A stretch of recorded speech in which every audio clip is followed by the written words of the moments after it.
So again, it's just the continuation.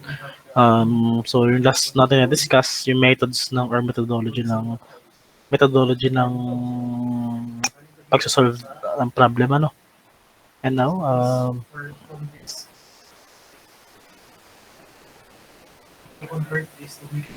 we'll discuss. So sure kayo, hindi pa natin na ano to, ha. Yung topic natin ay conduction. Medyo yun. Yan. Hindi pa natin ito na-discuss.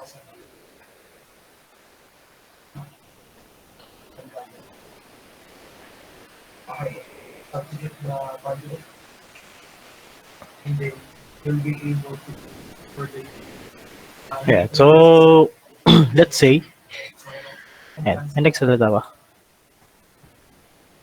Yan, conduction rate equation. Ito na po ata yun. Meron na. Tandaan nyo to, yung may rad tayo. Yes po, sir. Opo. Discuss natin yan. Sige. Ayun, yung tinatanong ko sa inyo. Nakapag-solve tayo ng problem about sa rad. Hindi po, sir.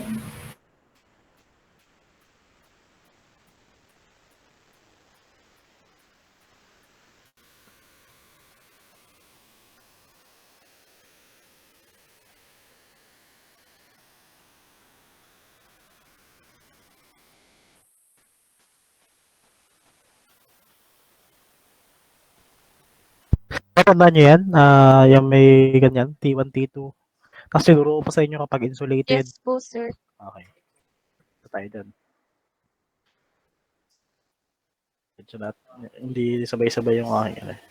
Sige. So move on na tayo sa next topic. Nakapag-solve na tayo ng problem dyan.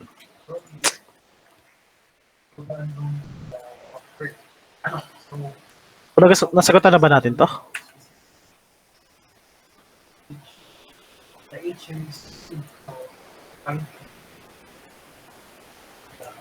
Hindi pa po, sir. Sige, di ba yung pinaka-last topic natin, yung yun ba? Yung derivation ng conduction heat rate equation? Opo. Opo, sir. Okay, sige. So yan, ito yung next one natin, problem involving doon again record lang natin yung doon again review ano yung relationship ni heat natin kay area, anyone? Ano yung relationship niya?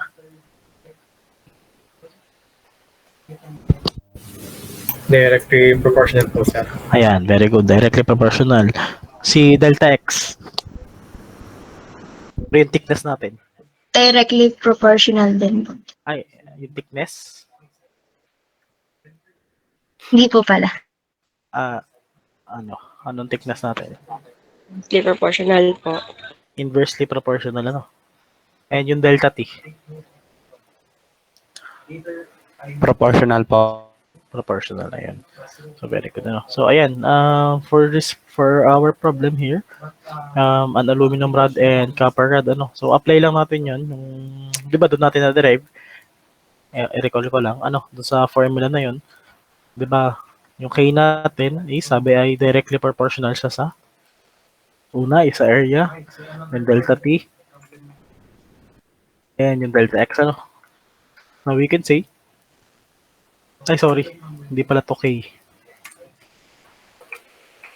hindi pala to yung Q sub X natin, kasi kung recall nyo, directly proportional sa area, delta T, and sa delta X, and ito nga, kapag may proportionality tayo na symbol, we can now say, or we can, para mapalitan natin siya, hindi naman natin siya basta-basta mapalitan ng equals lang, so if we're going to change it to equation, we need to use the ratio, the constant for proportionality, which is yung K, kaya nangyari, Q sub X is equal to K A delta T over delta X, so itong part na to, ayan, ito is equivalent dito, ayun, kaya lagay ko, diba ito yung ating conduction heat rate equation, na may nakalimutan lang ako sa inyong sabihin, yung sa heat flux, diba kung may recall nyo dito sa rad na binigay natin, Dun sa rad na ating sinolve or ating ginawang di ba T1 and T2, yung flow ng heat natin is from paganto since mas ang condition T1 is greater than T2. So, meron din tayong isa pang term na ginagamit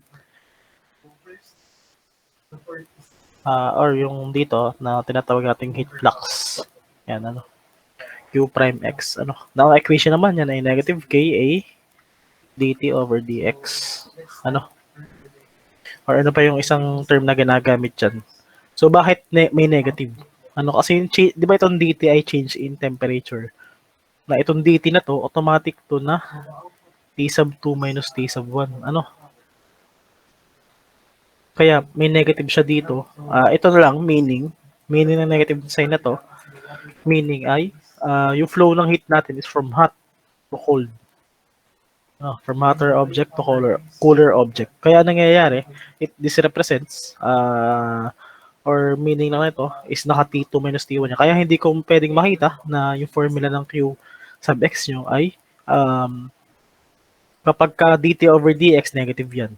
Kapag delta t, kasi itong delta t natin, change ng temperature na yan, ito T1 minus T2, And ito automatic T2 minus T1. So, mapapansin nyo? Di ba pag nilabas natin yung negative sign, negative T1 minus T2, So, ang mangyayari dyan, maka-cancel out lang yung negative. Negative times negative, positive. So, ito din yun. Kung same yan. Kaya yung heat flux natin na tinatawag natin, as equal lang. Kaya may negative lang to, meaning, yun nga lang, to show that, kasi itong dt is general formula for the change in temperature. Hindi yan pwedeng maging, itong dt na to, hindi siya pwedeng maging T1 minus T2. Ito kasi change in temperature lang. Ito's very strict na T2 minus T1. Same as sa dx, siya ay x sub 2 minus x sub 1. Ganun. So, ang tawag dito ay yung heat, kaya tawag natin na heat flux. Na magagamit natin mamaya sa pagde-derive, Burahin ko na, Solve natin yung problem.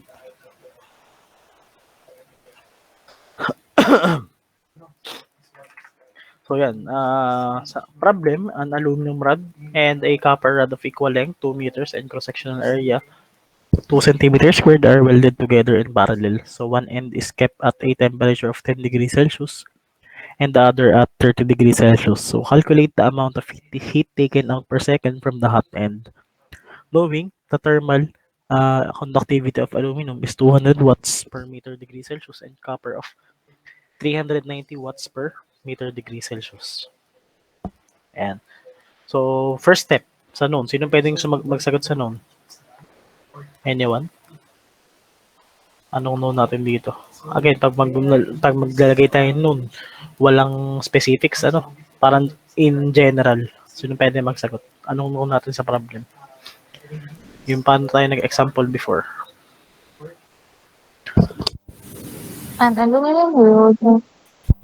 Ano yun? Sino yung sumagot?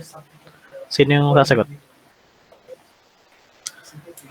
Sinong pwede magsagot? Parisan naman ako kung sino.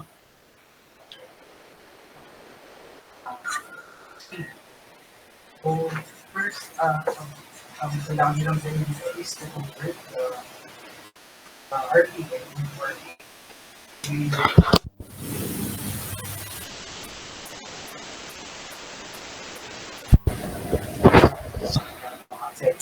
Anyone? Sinong pwede magsagot sa ano natin? for the universal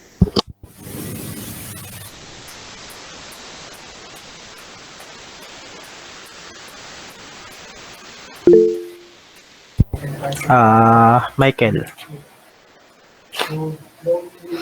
Paano natin ilagay? Ang known po ay an aluminum rod and a copper rod Okay.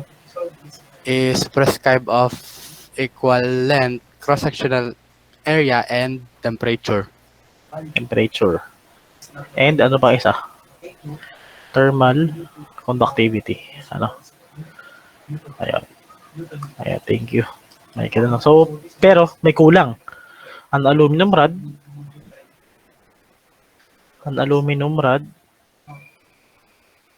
and copper rod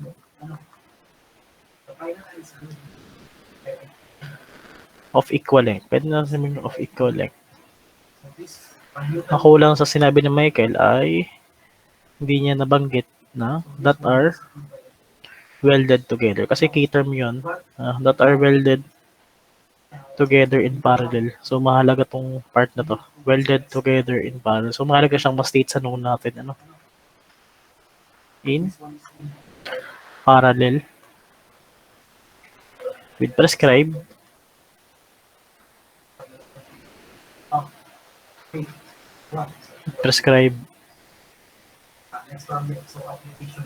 area, surface temperature. So, again, yan. Ano pa? And thermal conductivity. Pressure drop is given.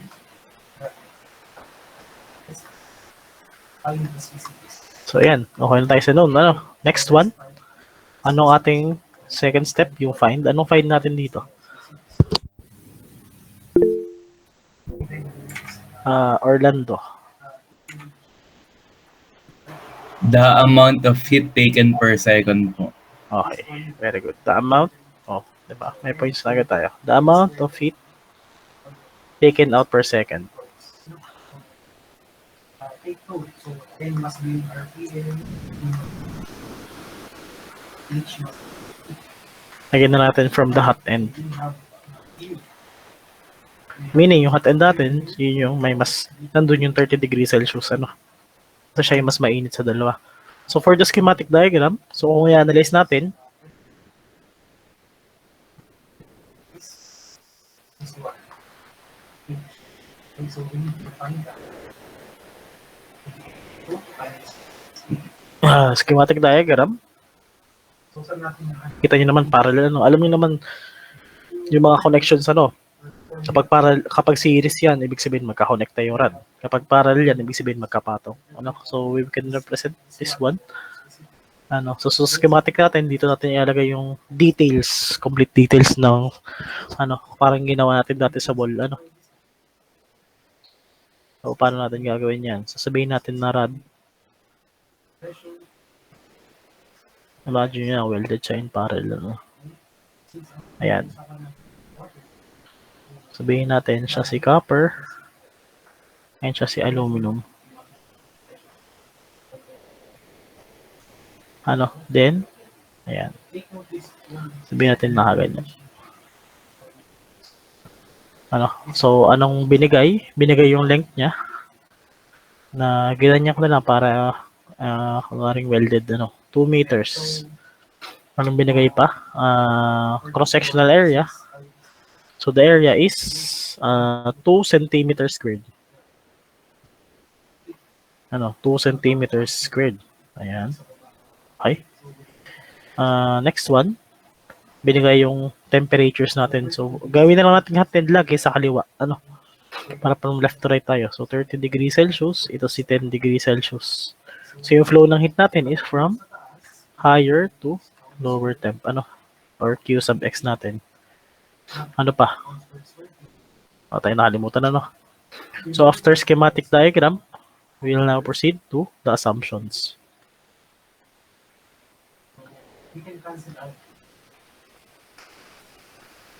So, balikan natin yung problem. Anong tingin yung pwede natin i-assume? Probably anyone?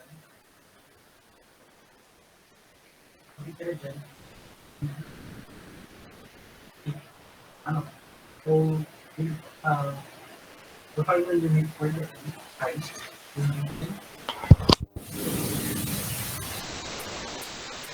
Sir, pwede ka po dyan yung ano, thermal conductivity po ay constant ng aluminum at copper. Ayun, pwede yun. Okay na yun. Sabi ko sa inyo, pag may thermal, sabi ko sa inyo, pag may thermal conductivity, pwede yun sabihin. Sabihin natin na siya ay constant, ano?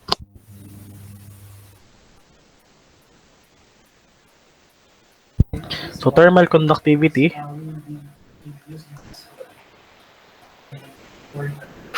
Pwede yun. Basta pag malalaman kayo yung thermal conductivity, assume nyo na agad is constant. Yan, okay na yan. Kahit isa lang. Panlima natin is yung properties. So, for the properties, sabi ko nga, kung wala yung mga thermal conductivity or yung thermophysical properties ng ating material, pwede nating tingnan sa table. Nakita nyo naman siguro yung in-upload ko sa classroom na mga table. From table 1 hanggang table 10. So, kapag wala sa given, sa problem set nyo, kita nyo yung problem set nyo? Meron dun na isa, yung chromium, nandun sa table yun. Pero, kukonvert nyo yun kasi naka-English yun.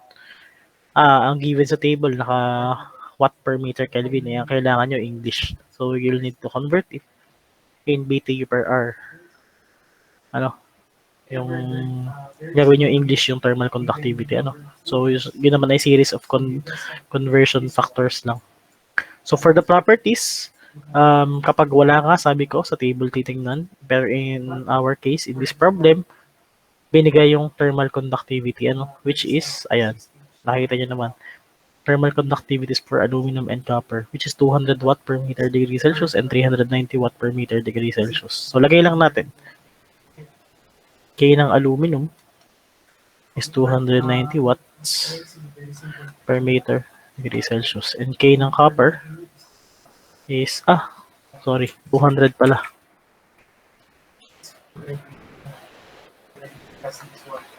K ng copper, 390. Tama na ba? So, after properties, tama ba tayo? Punta na tayo sa solution part, which is yung analysis, solution proper. So before we proceed to So, automatic, pag binigyan kayo ng thermal conductivity, ang gagamitin nyo syempre dyan, conduction heat rate equation, Pero kung mga convective heat rate coefficient, convection heat rate equation, na yun nga, wala pa naman tayo dun. Pero in case lang, na yun nga, pag na-discuss natin yung lahat, yan, isa yung ito yung madaling palatandaan. Minsan kasi nakakalito na kung ano ba siya, conduction ba siya, convection. Pero sa tunay naman, hindi naman nakakalito kasi alam niyo naman, kapag solid, more on sa conduction yan. Water, liquid or gas, convection. Siyempre, radiation, more on, very obvious, this one, ayan. certified May tanong, Michael? Sir, pwede ka pong sa value po ng mag-base po ng temperature dahil po may cases po minsan po gaya po niyan, ang given po ay watts per meter degree Celsius. In case po ang given po ay naka-Kelvin, pwede pong i-change siya lang sa Celsius or kay pang i-change namin po Kelvin. Ang paltan nyo na lang, halimbawa, ulit ang tanong mo, kapag ang given ay Kelvin, watt per meter degree Celsius ang given ay Kelvin. Tama ba? Apo. Ang gawin nyo na lang, i-change nyo na lang si temperature kay degree Celsius. In our case, in this case, 'di ba, naka-watt ang thermal conductivity natin, naka-degree Celsius. So wala na kayong kailangan palitan. Ang i-adjust nyo na lang, mas madaling i-adjust yung temperature. So sabihin natin, given tayo ng K natin ay 200 watt per meter Kelvin. Yan ang given natin. Ang temperature natin ay sabihin natin na 100 Kelvin. Ang T2 natin ay 100 degrees Celsius. Ang T2 natin ay 120 degrees Celsius. Ang palitan na lang natin, convert na lang natin to into Kelvin. Itong dalawa. Malinaw? Malinaw po, sir. Pero sa problem natin, kapag nakita nyo na parehas na yan, we don't need to convert our temperatures into Kelvin. Kasi nga, makakancel lang din yan, kasi naka-degree Celsius na to.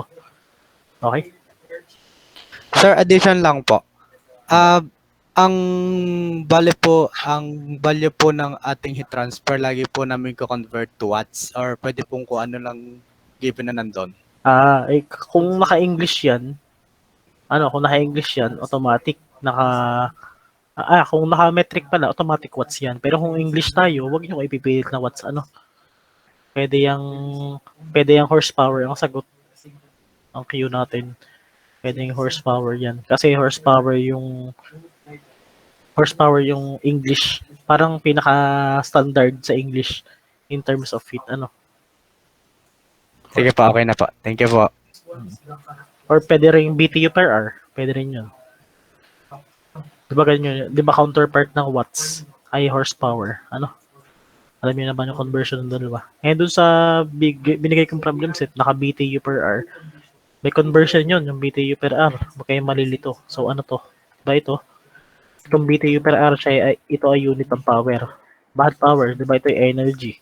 Ito ay time. Diba? E over T power yan. Mako-convert ko yan sa HP. May conversion. Kung di ako nagkakamali, ang 1 HP ay 2545 BTU per hour. And kapag na-convert nyo na sa HP, syempre, mako-convert nyo na yun sa watts. Na ito naman yung kailangan nyo. No? Ayan. Umaga series of conversion lang. Pero, ito kung ang problem natin ay English, huwag yung ipipilit na watts ang sagot. Ano? Or mas maganda, specify ko na lang ano yung Q sa problem, ano yung Q. Or kapag hindi pala in-specify na ano yung Q in watts or ano yung Q in HP, ano. Parang common ano na yun. Parang common knowledge na kapag naka-metric tayo, halimbawa, pag nakaganto tayo, ano, ba't tayo magsasagot ng naka-English and naka-metric tayo? Kung magaganon, ano, kung ano yung given sa problem, hindi ayun, sinasundin natin. Ano, kung nakaganto, di watts. And base nyo din to dito sa mga thermal conductivity na binigay. Halimbawa, naka-watts dito. Ay doon sa problem set nyo, English, naka-BTU per hour. So, okay lang sagot, naka-BTU per hour. Ano, or mas maganda nga lang nito, pag English, BTU per hour or HP, ano, no, makikita ko naman yun, yung, ano, pero wag lang kapag halimbawa sa problem set nyo, nasa may problem set nyo, makikita ko.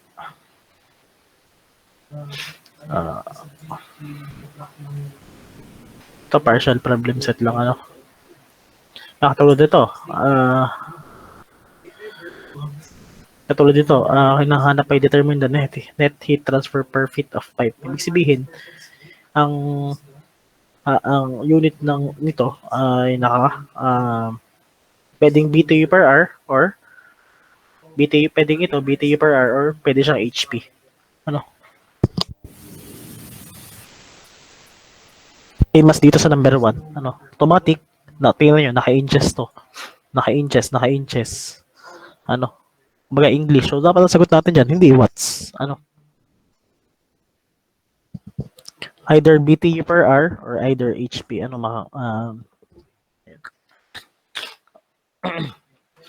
pero, gamitin nyo na lang para standard, pare-pares ang sagot nyo. Ang gamitin nyo na lang ay, since yung K natin ay, ano, naka-BTU per hour, yun na lang. Ang unit na lang na gamitin nyo ay BTU per hour. Ano? So, yan. Ayan. Parang dito, pag dito naman, ang thermal conductivity watt per meter Kelvin. So, gamitin nyo na lang ay yung, syempre, sa unit ng heat transfer ay watt. Ano? Dito na lang kayo mag-base sa thermal conductivity. Ano?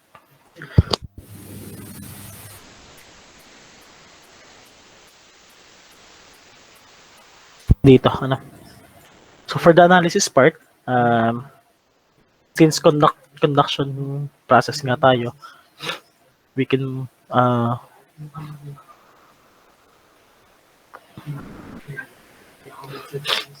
proceed sa or we can use the formula U sub x is equal to Ka times yung ating delta T all over delta x.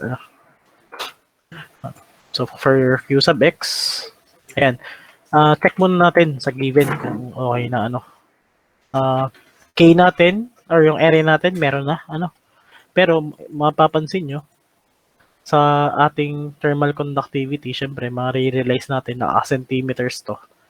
Convert na natin agad. Kasi ito naka-meter kailangan may cm tayo. Gawin na natin siyang meter squared. No conversion.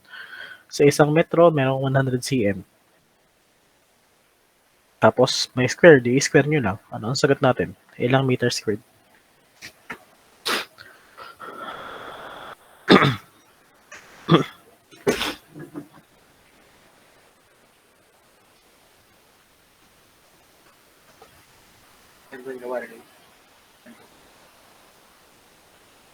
Ano sagot natin?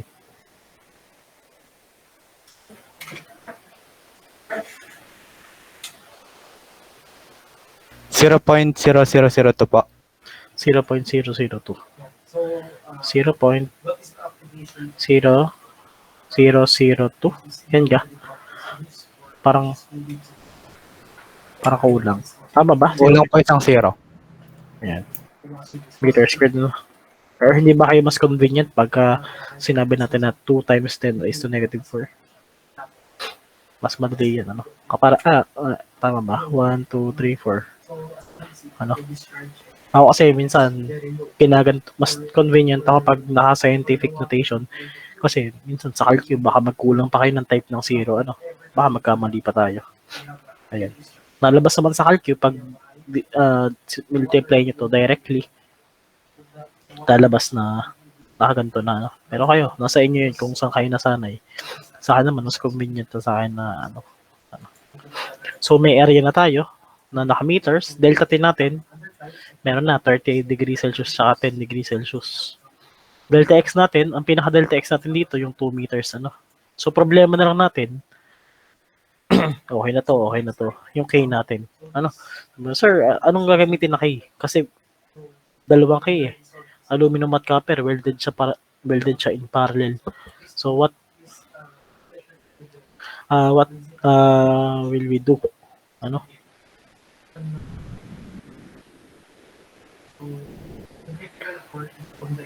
So, tandaan nyo, kapag ganito mga problem, take note that kapag yung connection natin is parallel, we'll just add the K or thermal conductivities. So, ganyan kapag parallel, Ano? And kapag naka-series naman yung connection natin, 1 over K1 plus 1 over K2 plus 1 over K3. And naka-raise yan sa negative 1. Okay? So, in our case, naka-parallel tayo. So, ang gagawin natin sa K, we will just simply add, ano. So, solving for K,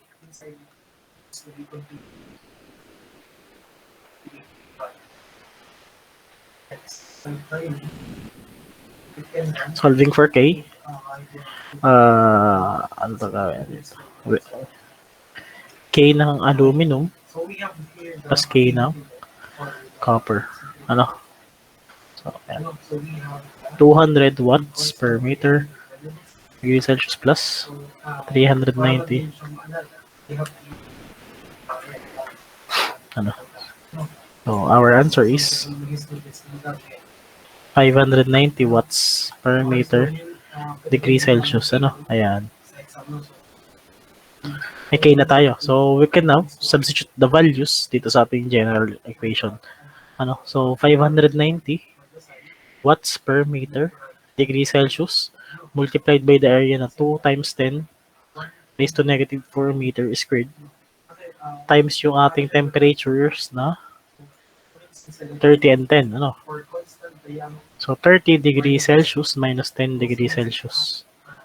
So, we have our equation. We have our delta X. Ano yung delta X natin? Delta X natin ay yung 2 meters. Ano? So, unit cancellation, degrees Celsius, cancel. Meter squared dito, cancel yung meter na isa. May meter dito, cancel. Matitira ay watts. Ano? So, ano pong value ng Q sub X natin? In 1.18, sir. 1.18 watts. Watts po. Ayan, thank you. So, ito na yung ating sagot. Ano? Ayun, nakasunod pa ba kayo? Nakasunod pa? Yes po. Sige. Sabihin nyo lang pagka, Yung need to raise natin, our, n squared, and if it is, NNP, or 3, pressure and unit will feel the ano, the ratio. And those two, if we have a complex Ano nga? variable Oh, if it is going to the ayan. So, hindi pa dyan natatapos ano, sa analysis na yan. Hindi pa dyan natatapos ang ating solution. Ano, meron pa tayong number 7. Meron pa tayong tawag dito. Comments po. Ayan, comments. Nauna na ako. Ano? So, itong comments natin, saan tayo magbe-base? Siyempre sa comments. Dito tayo magbe-base sa ano bang hinahanap sa find, ano? The amount of heat taken out per second. So, kung i-analyze natin, ano, heat taken out per second. Ano ba tong watts? Di ba itong watts ay joules per second? Ano? So, we can say that, ang hinahanap, amount to ng heat taken out per second from the hot end. So, we can conclude that the amount the topic about the IPs of heat taken out per second yan bukas pa yan, no? is 1.18 Solve topic of joules. Ano? Malinaw ba? Malinaw kung bakit joules? Kasi sabi taken out per second. Ano? Hindi naman pwedeng, kasi kung ilagay natin na yung 1.18 watts, mangyayari dyan. Hindi naka-watts per second. So, wala naman tayong ganyan. Ano? Nakuha nyo?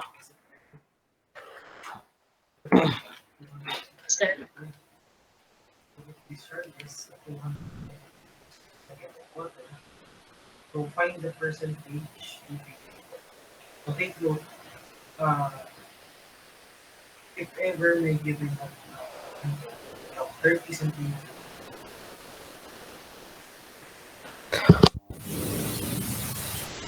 Okay. So, ayan.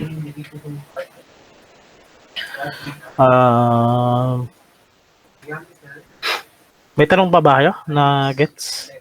Gets ang problem natin? 1 to diameter. That's naman po. Ayan. Okay. So, proceed tayo, no? Ibigay ko lang 1.56 diameter. Yung pangalawa. Ayan. So, makikita nyo sa gilid. We have So, ayan. Siguro by ano natin, bigyan ko, ang tawag dito. So, ang record, find the percentage. Ayan. Bigyan ko kayo ng practice problem ngayon. Yung pwede yung sheet work, ano. By ano na tayo mag-derive ng ano, may papasolve ako sa inyo until 5 p.m. Ano, madali lang naman. Ay, ano ko lang. So, we already have T1, okay. this one is the code. So, you need to obtain like ano, para makakuha sa sleep. Well, solving for me, so as you observe in this problem, there is no run diameter there. So, you need to use this formula. Run. Okay. No. You use 2 times pi over 4 times this formula. Ayun lang, upload ko lang. So, this one. And direct sum okay. The diameter is going to be Ayan, may exit work ako sa inyo para mas ano nyo. Ang pasahan na yung hanggang 5 lang ha. Kahit saan nyo isulat. Ay, so ito, papakita ko sa inyo. and then Yan. Yan, upload ko na sa ano. So yan, may problem tayo dito. Yan. A 10 centimeter thick block of ice with temperatures of 0 degrees Celsius lies on the upper surface of 2,400 centimeters squared slab of stone. Ano, the slab is steam exposed on the lower surface at a temperature of 100 degrees Celsius. So pinapahanap yung heat conductivity ng stone if 4,000 grams of ice is melted in 1 hour given given the latent heat of fusion of ice, ayan, na 80 calories per gram. Ano? So again, ano yung tandaan niyo pa ba yan? Yung latent heat of fusion? Yan ay na-discuss sa na-discuss yan dun sa thermodynamics, ano? So yan yung tinatawag natin na enthalpy of fusion. Ano? Tanda pa ba yan? This one. So 0.56. Hindi na So, po, yun- sir. Hindi natanda. So yan yung temperature ng di ba kung matandaan nyo sa graph, yan yung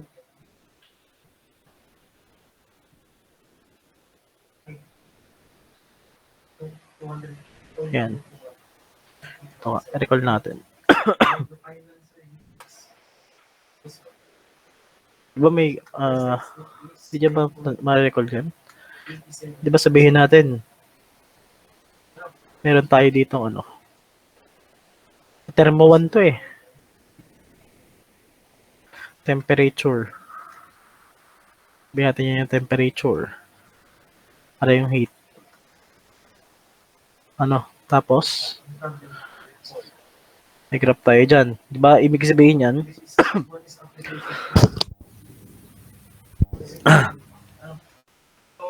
Last problem for today.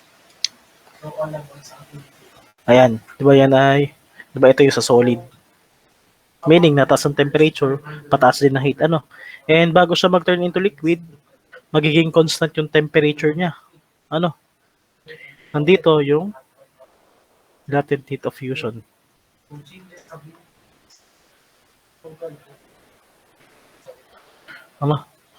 So until, di ba ito yung solid, naging ganyan siya, and at this point, siya ay liquid na.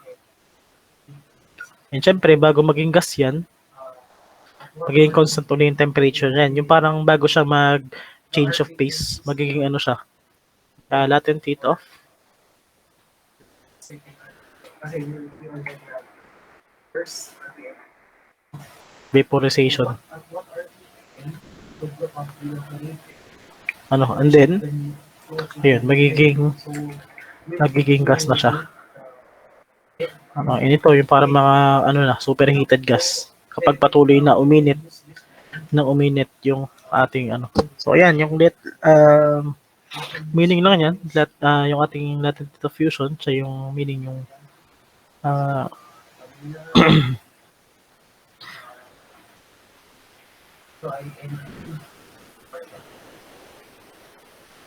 yan yung sa change of phase ng solid to liquid. Kasi nga, yung ice natin magme-melt. Either siya ay freezing or either siya ay melting. So yun yung ating nalimutan nyo na.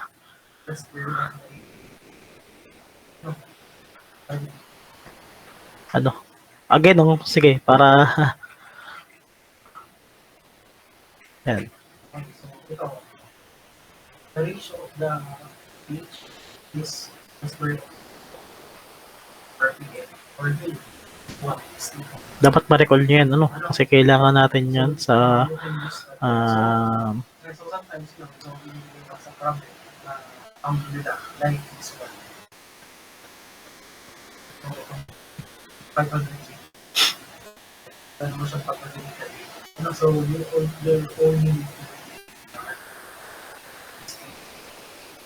input and go. No, so solving for this one using the integral. No.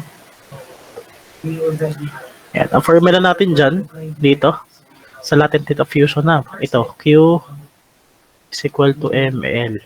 Ano itong Q? Ito yung heat. Ayan, ito yung mass. Plus ito yung latent heat of fusion na given sa problem.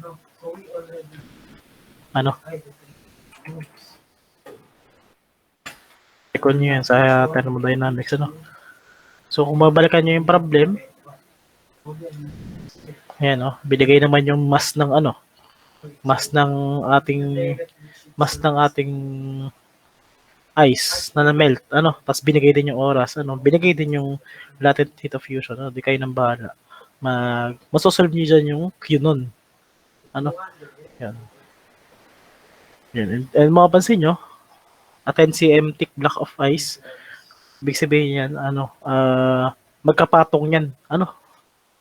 Yan, di kayo na mag-analyze ang problem. Yan. Basta yung formula dito, magagamit nyo to, Q is equal to M times L lang. Ano?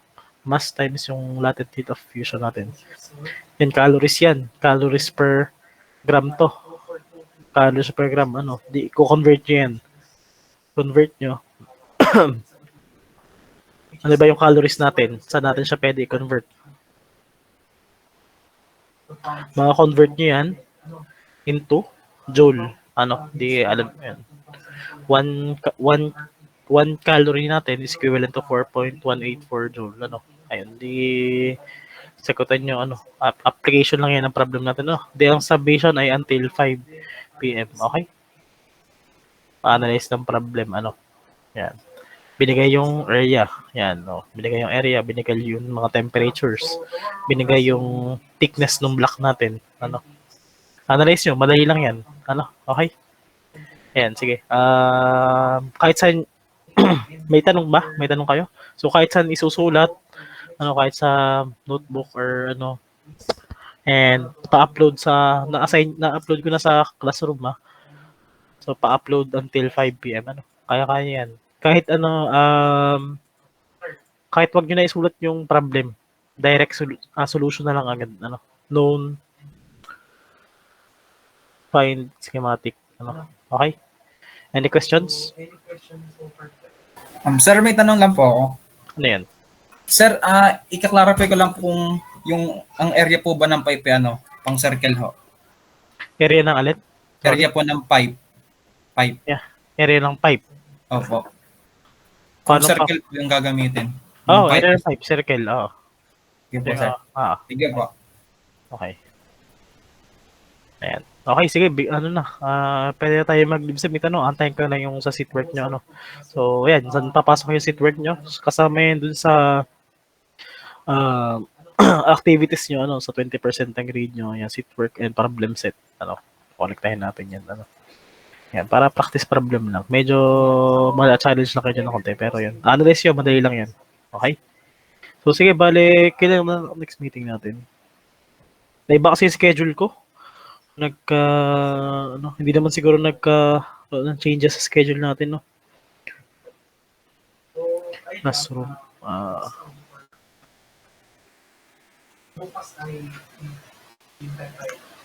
Saan ba?